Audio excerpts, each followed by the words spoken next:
underwater lake. And then, as part of it, it would also have road construction to communities along the lake. So that is part of the project. There's a bus terminal in Pumpuni. Ghana doesn't have enough capacity to store petroleum products. So we're setting up a new terminal at Pumpuni, which will help to increase the capacity of gas and fuel that we can store, so that these perennial shortages that we have sometimes will be a thing of the past. So that's another of the projects and the CDB. Indeed, there are 12 projects. I can't remember all off the top of my head, but all these are critical projects that will move Ghana to the next level. We have a very discerning electorate, and so when elections come, and just because people want to win elections, they start making all kinds of promises.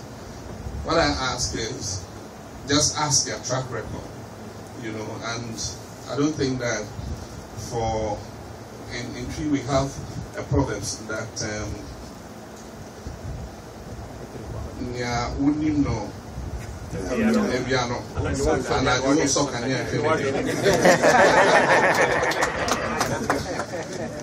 You know, the one you know already in the daytime, in the night you don't need a light to know that this is the person, you know.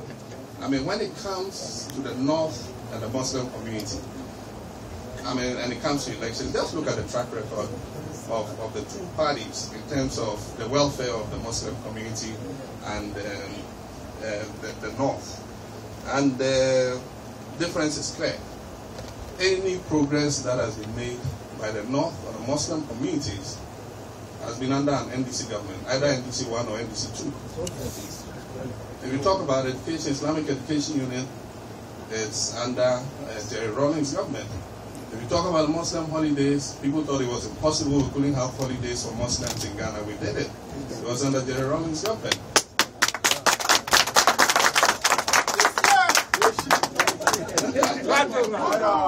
And the national chief imam, you know, yes, and I mean, there are just so many things. I mean, organization of the Hajj, you know, it has become.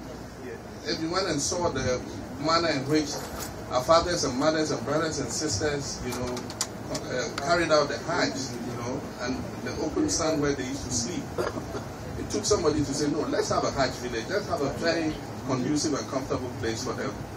And since then, the Hajj has been operated very successfully, and this year it will be operated successfully again. This year we're going to have 2 Hajj camps. There's going to be one in Accra, there's going to be one in Tamale. So all those carrying out the Hajj from the northern sector of the country will check in Tamale Airport. And those in the south will check in at the new Hajj camp. We are moving it from the Elwak place where it was. You heard that an aeroplane landed there, and Allah is great. I mean, if that happened when we were conducting the Hajj, the result would have been deadly, you know. But we always sense a signal, you know. We never knew that, you know, the planes could, you know, shoot over and end up in the Hajj village. So we're moving the Hajj village to the other side of the airport, and we've procured the site, and we're going to set up the tents there. But like I said, there'll be 2 Hajj villages, one in the north, one in the south. And so for those who check in the north, they'll do their immigration, their customs, everything there, their port health, and then we'll airlift them to Accra, and then they'll board their flight direct and go, so that they don't need to come.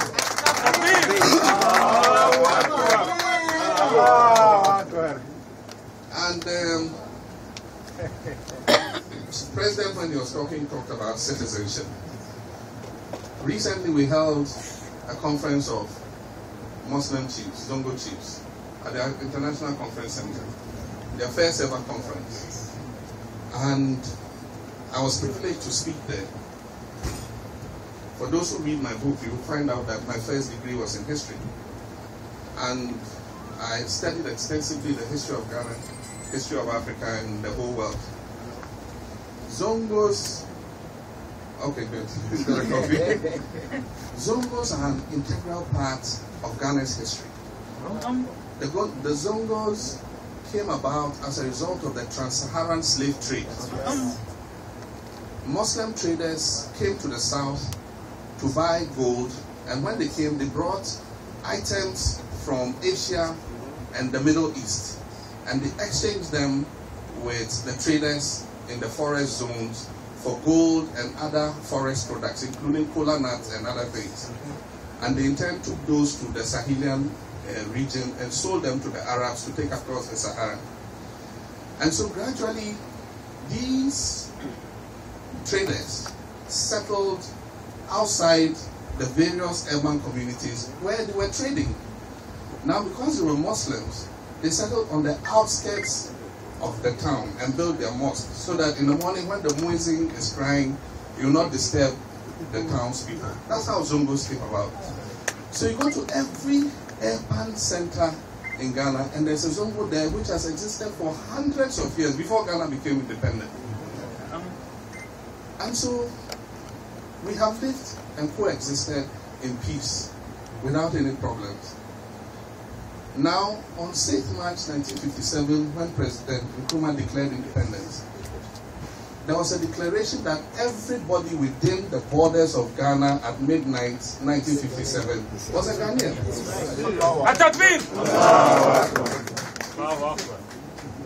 And so you can't look at a person and say, oh, because you are Kotokoli and Kotokolis are in Togo, you are not from Ghana.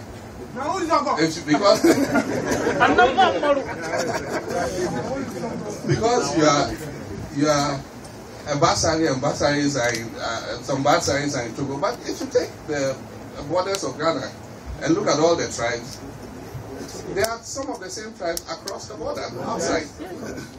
I'm a Gonja, but I have my relatives across the border in Bona, in Côte d'Ivoire.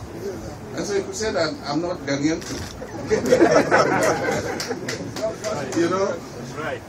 But we did a biometric registration exercise. And go and ask who challenged Zongo people that they are not citizens. Go and ask who challenged them. So when you talk about citizenship, we know NDC.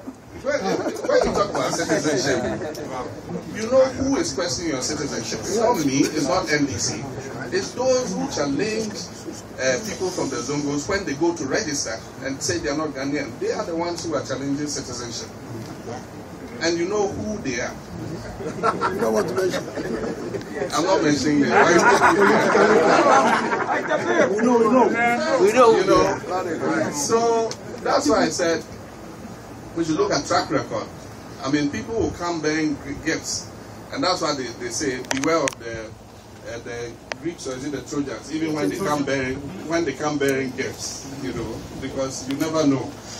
So things are calm in Hohoi. The chief imam went there, you heard about it, and I followed up. And a lot of work has been done to try and, you know, bring peace to the people. I made that suggestion when I went to Hohoi, you know, and I said that we've lived together for a long time, and so I think that we should integrate the society. So where there's a sizable Zongo community, a representative of the Zongo community should be allowed to sit on the traditional council. I've seen areas where they have it. When the chief sits in state and he calls his chiefs, he calls the imam, and the imam comes and joins them, and they sit and, you know, talk. Or the second Zongo comes and joins them, and it creates a peaceful atmosphere to advance, you know, our peace and harmony. It won't harm it, you know. But when I said it, a few people abused me and, you know, said that I was advocating something strange, and that how could I advocate that settlers should be allowed to sit on traditional councils, you know. So I hope that, you know, it's something that people consider. So we've also been doing the SADA project to try and bridge the gap between the north and south of the country. As a result of the historical differences between the north and the south, you know, the north lagged behind in terms of development. And so we instituted a SADA. Government has given the seed money, and SADA has actually taken off. A lot of programs are going on. I'm constantly called to the Savannah zone to go and commission new projects. And the intention is that over the next 20 years, you know, we will create a situation where the economic opportunity in the northern Savannah zone is, if not equal, but as close to the south as possible. so that we don't have a situation where a lot of our young people, especially young girls, kayaye and things, are leaving the north because they can't find work and coming to be human porters in the south. Any country that does not balance its development cannot have sustainable development, because you can't have a country where economic opportunity exists in only one section, while the other place there's no economic opportunity. And for a country like Ghana, which is a unitary state, we're free to move wherever we want. And so where there's opportunity, people will move there. If you have all the businesses in Accra, Tema, and Sekondi Takrady, and Kumasi, then naturally people will drift to those places.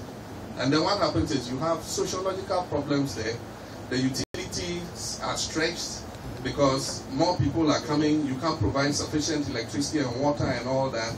And so you need to balance out development so that wherever your people are, they can find economic opportunity.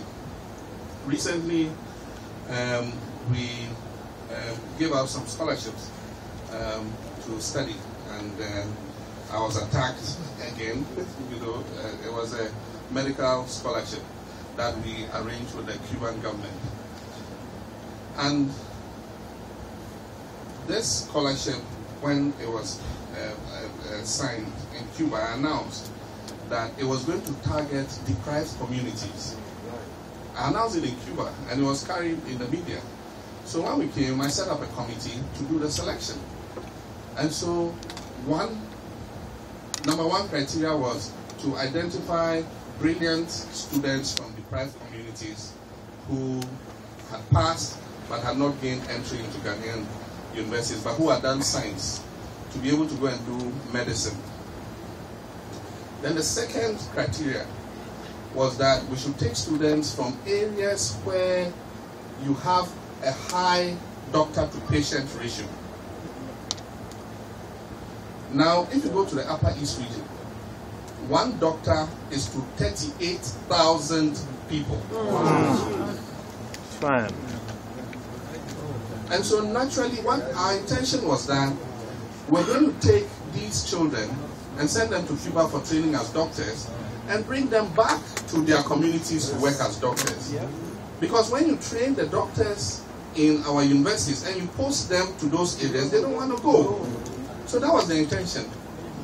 And then we also took children from the Zongo community, and I was targeting especially girls, to go and train as doctors and possibly as gynecologists, so that our mothers will feel comfortable, having their daughters. I came under criticism, and they said that some names were more, than others. But it was to balance out, the doctor-to-patient ratio, and make sure that we have these young children going to parts of the country that are disadvantaged in terms of medical personnel. And a committee was set up. They were given the criteria. They did the selection, and they brought it. And the children, have gone. And so these are some of the things we're doing to try and help deprived communities, like in the north, the Zongos and things, to be able to also come out. And often it's misrepresented. So I just said I'll mention it so that you understand, some of the criticisms that we are coming under. I think I've touched, a lot, and I want to thank you very much. You are a very critical constituency, because even though you might not physically be home, your influence reaches very far at home. And so I think that when we visit and we meet you and discuss with you and explain to you what is going on at home, it gives you a better understanding of what's going on, so that when you talk to the folks at home, you can influence or extend your influence to whatever they are thinking. So I bring you greetings, and I think I will end the talk here, so that if you have a few questions, we'll take them. Thank you very much.